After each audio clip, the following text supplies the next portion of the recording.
রাজধানীর কদমতলীর যত্রতত্রই মশার অবাধ বিচরণ। ময়লা পানির ভাগাড় জুড়ে ক্ষুদ্র এই কীটের আধিপত্য।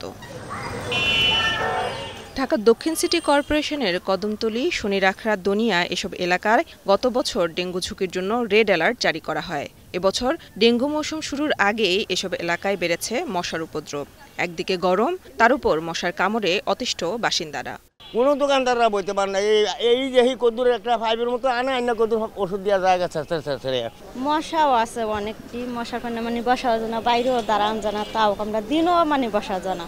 দুনিয়ার আবর্জনা ময়লা এগুলোর থেকে আবার মশার সৃষ্টি হচ্ছে। হ্যাঁ, তো এই জলবদ্ধতার সৃষ্টির কারণে যার কোনো মশা আরও বেশি। প্রচুর মশার কারণে রাতে ঘুমাতে অসুবিধা। ময়লা আবর্জনা দ্বারা এসব এলাকায় থাকা খালগুলোতে পানি প্রবাহ বন্ধ হয়ে যাওয়ায় এসব খালই এখন মশার প্রজননস্থল।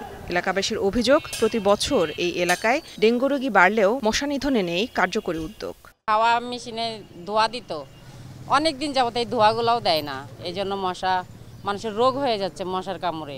বাড়ির ভিতরে ঢুকে মশার ওষুধ দেয় না, রাস্তার থেকে কদ্দুর মাইরা জায়গা, ওরা তো প্রতি বাড়ির ভিতরে মশার ওষুধটা যায় না। 2-3 বার আমাদের বাসায় এই যে ডেঙ্গুর এই যে ওষুধ দিছে, তারপরে দেওয়ার পরেও এখানে কোনো কাম হয় নাই। আমাদের ঘরে 3 জন জ্বর পড়ে রয়েছে একসাথে।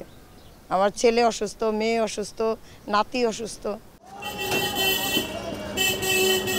মশক নিধন কার্যক্রম সম্পর্কে জানতে ঢাকা দক্ষিণ সিটির 60 এবং 61 নম্বর ওয়ার্ডের জনপ্রতিনিধিদের কার্যালয়ে গেলে তাদের পাওয়া যায়নি। পরে ফোনে যোগাযোগ করা হলে তারা জানান, মশার ওষুধ নিয়মিত দিলেও জনসচেতনতার ঘাটতি থাকায় কমছে না মশার উপদ্রব।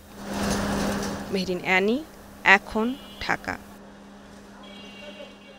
সানবিট সব দিবে সামাল। সানবিট ম্যাজিক প্রেস ডিশওয়াশিং এর মাথা ঘোরানো সলিউশন।